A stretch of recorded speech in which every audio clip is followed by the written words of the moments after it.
everyone. This is a long overdue episode about our vacation.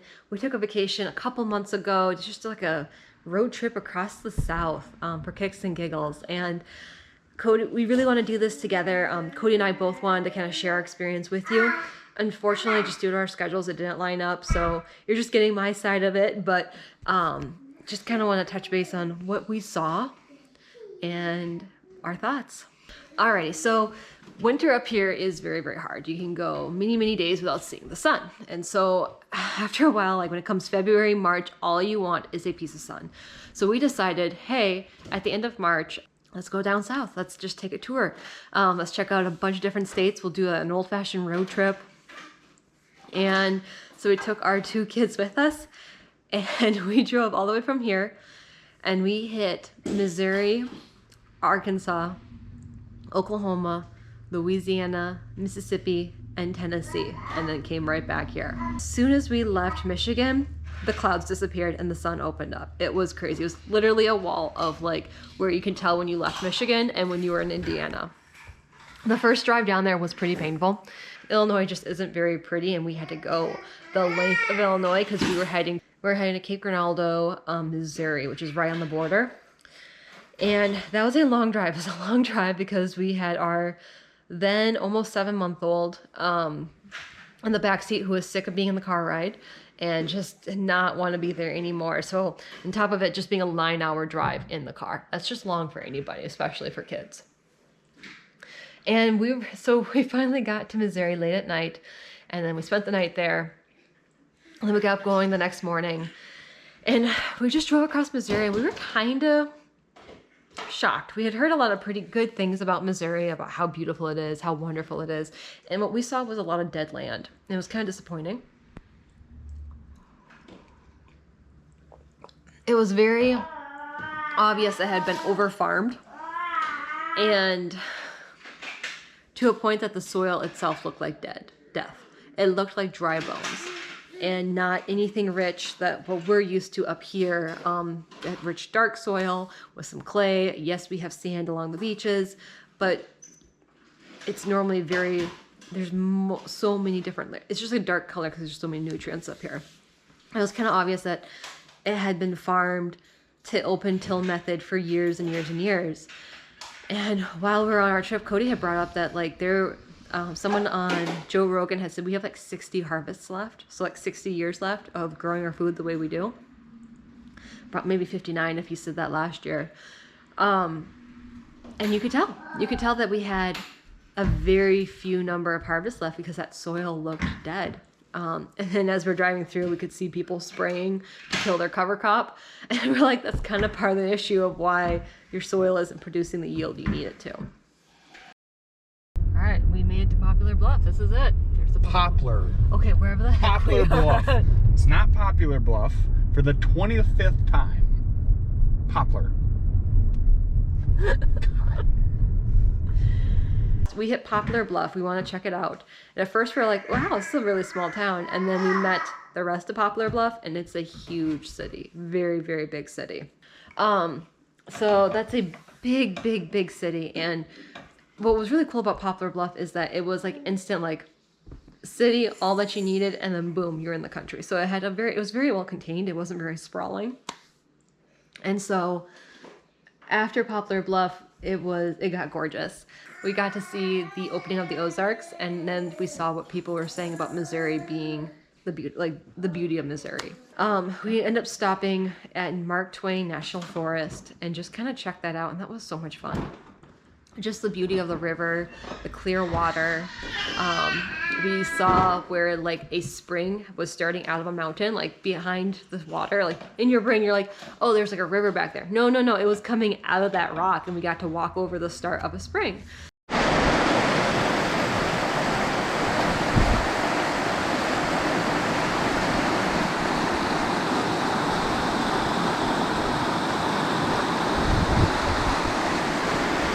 And that was such a cool experience. And the water was so clear that typically I don't like jumping into water.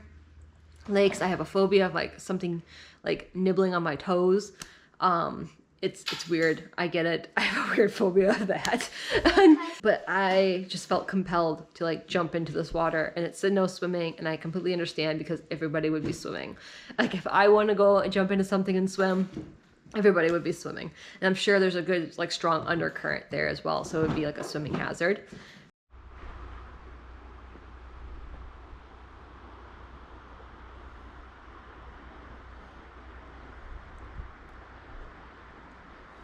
After checking out that spring, we went over to another part of our marketing course, which was more mountains and waterfalls. And we climbed waterfalls, we climbed up on a miniature mountain, and just did so much exploring on there. And it was nice to be in nature, walking around. Like even though it wasn't the sun that we were looking for, it was at least warm enough that we could walk around in like shorts with this like a hoodie on.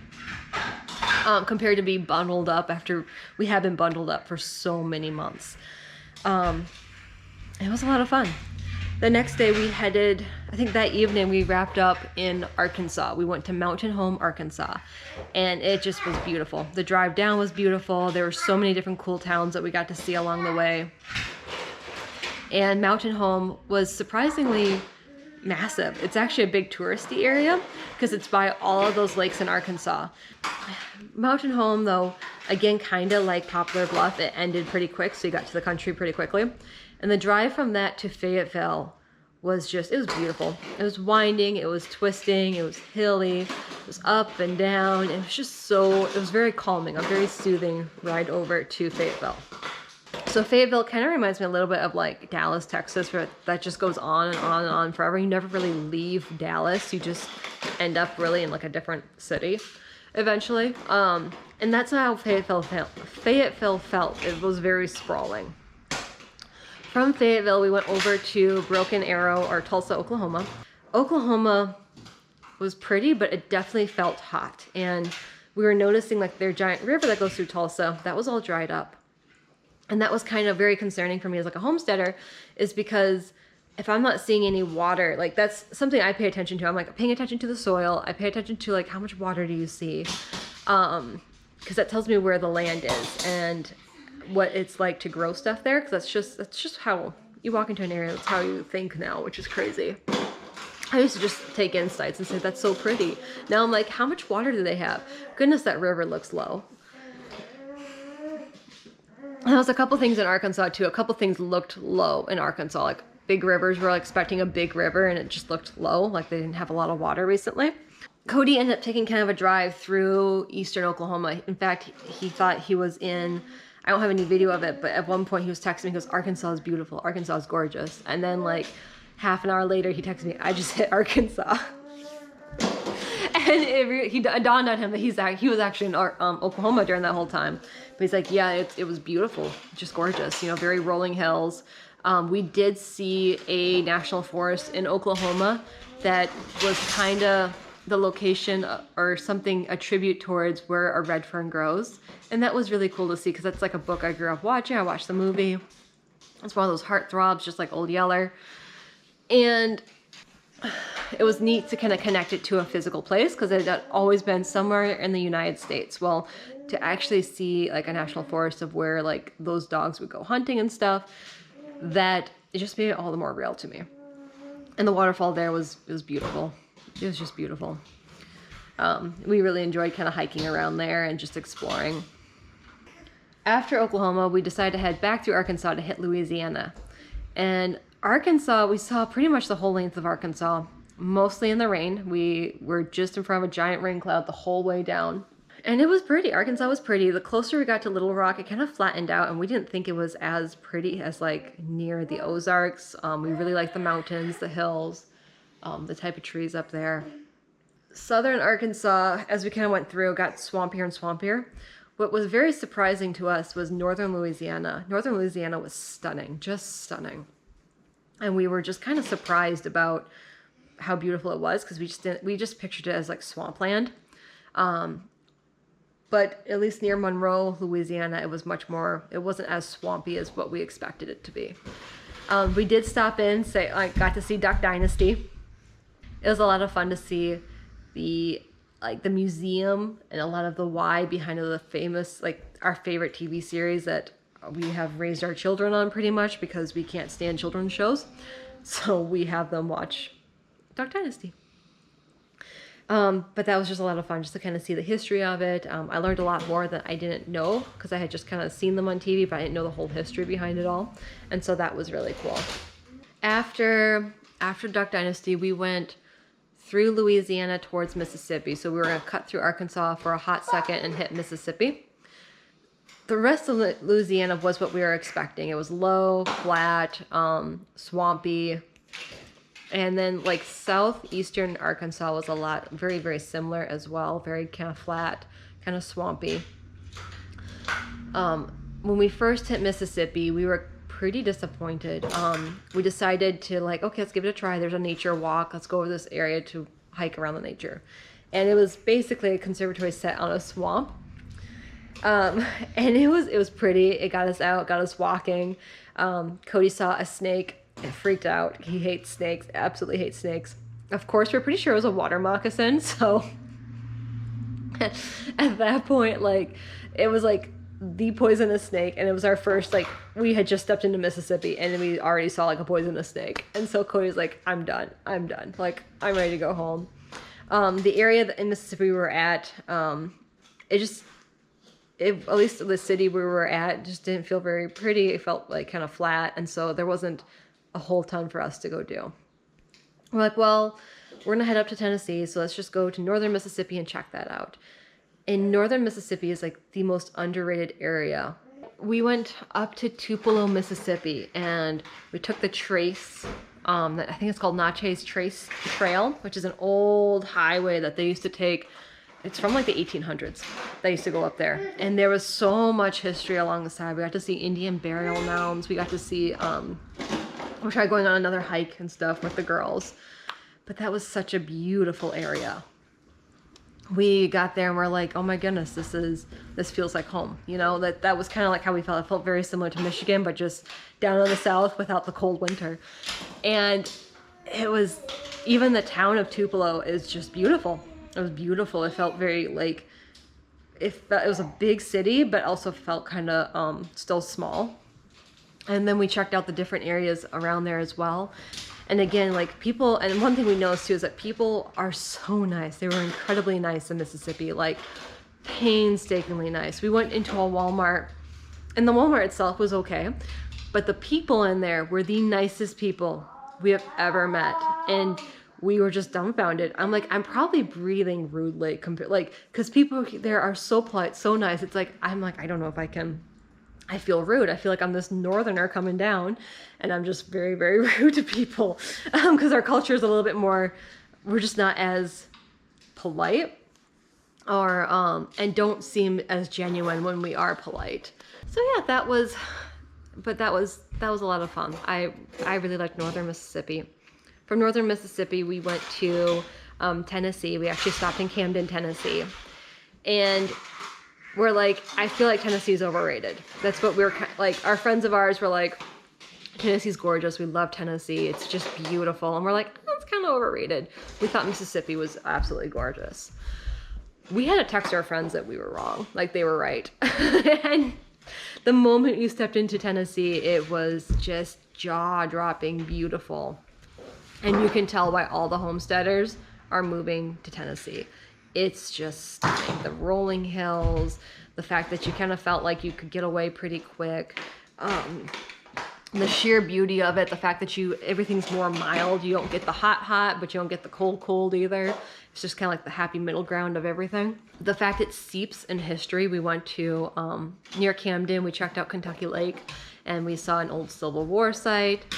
There was a museum about a battle that you probably never heard of, because I hadn't, and like, we found out it was pretty much a big deal that was just kind of lost. And the sinking of a whole town and how they had to rebuild this town. It was just, there was so much that we just appreciated and we could check out, and it was fun. It was a really fun trip. I wish we could have spent more time in Tennessee. And then we began our long trek home. So Cody and I, as we're talking about what was our favorites, we think of it in terms of homesteading because we're homesteaders. So I'm going to give you kind of an outline of pros and cons of each state that we saw from our limited experience in each one. in terms of homesteading, because that's what we do. So Missouri, you had to be very selective for homesteading of where you want to be. Hi, honey. Because otherwise, like, the soil could be really just reeking with chemicals. But the other parts were very, very pretty. Land is cheaper down there, but when we kind of looked around, we saw that land was cheaper. Looks like you do get a decent amount of rain, but it's kind of like, there wasn't anything that was like, this is gorgeous, this is stunning, this is where, you know, like, you want to be drawn to. It was just kind of like meh for us. Arkansas, the northern Ozarks were very, very pretty, and kind of there was something inviting about them, that they were kind of felt like a little bit more of the wilderness.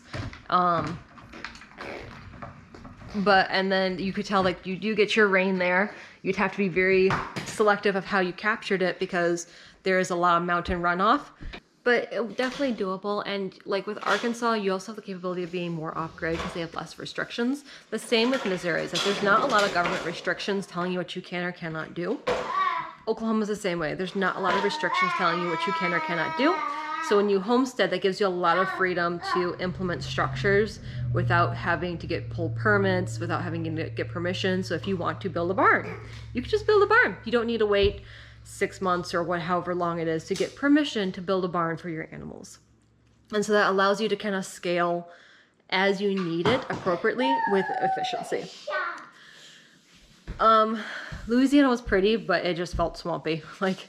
And so yes, can you farm? We saw a lot more, like, I wouldn't say as many animals. In northern Arkansas, we saw a lot of cows, like a lot of cow farming, which makes sense if you're on a hill. Hard to get a tractor up there, but you can run some cows pretty easy peasy lemon squeezy. In Louisiana, we saw a lot, and even eastern Arkansas, we saw a lot more like tractoring, like plant crop farming. Again, it's mostly flat, so you could get a tractor through there. The same thing with like Missouri, we saw a lot of that too. Mississippi, we kind of saw saw a lot of crop farming. We saw a lot of crop farming, not as many animals. And then northern Mississippi definitely felt more like a hunting area, like kind of recreational vacation area. There was more that we wanted to check out. It also kind of feels like a hidden gem because their growth season is extremely long, and you can grow citrus down there too, which is kind of cool. So it's just, and the land there is very, very affordable. Everything is very affordable in Mississippi. We were kind of shocked by that. Tennessee, well, there's a reason why all homesteaders are moving to Tennessee. Tennessee is just stunning. It's just gorgeous. Cost of land is very expensive.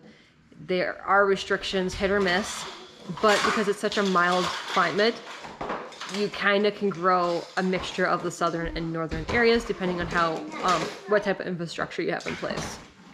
But because the restrictions are hit or miss according to which county you're in, there you have to kind of pay attention, do some research to see, hey, what are the limitations I have to getting the structures implemented that I need to keep my homestead going. That is kind of like our summary. So if I had to rank in order of what states I like the most, I'm gonna go with Tennessee. Like, it was just beautiful, and the history there was just so rich. Mississippi, northern Mississippi is a close second because there was the history there as well. It was beautiful, warm, sunny, again, clear water everywhere.